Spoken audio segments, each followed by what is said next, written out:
నమస్కారం. శ్రేష్ఠ సనాతన్ భారత్ యూట్యూబ్ ఛానల్కి స్వాగతం.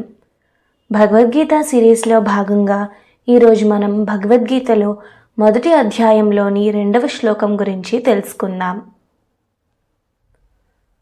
సంజయ ఉవాచ దృష్ట్వా తు పాండవానీకం వ్యూఢం దుర్యోధనస్తదా ఆచార్యముపసంగమ్య రాజా వచనమబ్రవీత్.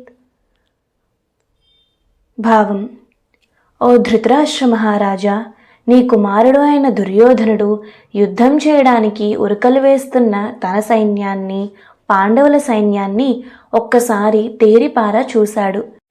తన బలం ఎంతో, ఎదుటి బలం ఎంతో అంచనా వేసుకున్నాడు. తన సైన్యం ఏ వ్యూహములు రచించారో పాండవుల సైన్యముల యొక్క వ్యూహరచనను గమనించాడు.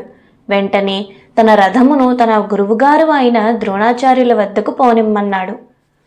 ద్రోణునితో ఇలా అన్నాడు: కౌరవుల సైన్యాధ్యక్షుడు భీష్ముడు యుద్ధం గురించి, అందులో అనుసరించవలసిన వ్యూహములు ప్రతివ్యూహముల గురించి చర్చించాలంటే దుర్యోధనుడు భీష్ముని వద్దకు పోవాలి. కానీ కేవలం తన ఉప్పు తింటున్న కారణంగా తన పక్షాన యుద్ధం చేయడానికి వచ్చిన ద్రోణాచార్యుల వద్దకు ఎందుకు వెళ్ళాడు? భీష్ముని మీద నమ్మకం లేదా?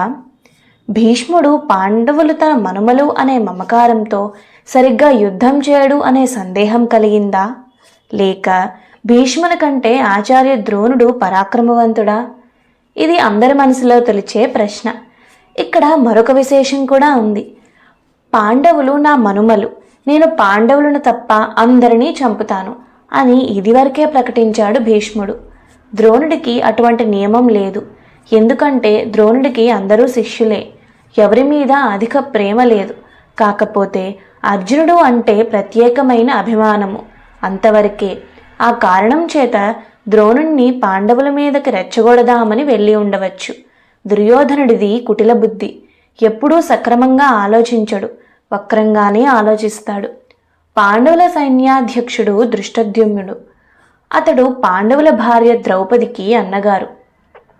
అతడి తండ్రి ద్రుపదుడు ద్రోణాచార్యుణ్ణి అవమానపరిచాడు. దానికి అర్జునుడి ద్వారా ప్రతీకారం తీర్చుకున్నాడు ద్రోణుడు. ద్రోణుణ్ణి చంపే కుమారుడు కావాలని తపస్సు చేశాడు ద్రుపదుడు. దాని ఫలితంగా దృష్టద్యుమ్నుడు అగ్నిలో నుండి జన్మించాడు. కాబట్టి దృష్టద్యుమ్నుడు కేవలం ద్రోణుణ్ణి చంపడానికే పుట్టాడు అన్నది అందరికీ తెలుసు. ఈ విషయం తెలిసి కూడా ద్రోణుడు దృష్టద్యుమ్నుడికి విలువిద్య నేర్పించాడు. అస్త్రశస్త్రముల ప్రయోగ ఉపసంహారములు నేర్పించాడు. కాబట్టి ఎదుటిపక్షాన సైన్యాధ్యక్షుడిగా ఉన్న దృష్టద్యుమ్నుడు ద్రోణుడికి శిష్యుడు. తనను చంపడానికే పుట్టిన దృష్టద్యుమ్నుడిని ద్రోణుడు చంపుతాడా, లేక శిష్యుడు అనే ఉపేక్ష వహిస్తాడా అన్న సందేహము దుర్యోధనుడిలో మొలకెత్తింది. ఈ విషయం తేల్చుకోవడానికే నేరుగా ద్రోణాచార్యుల వద్దకు వెళ్ళి ఇలా అంటున్నాడు: సర్వే జనా సుఖినో భవంతు. నమస్కారం.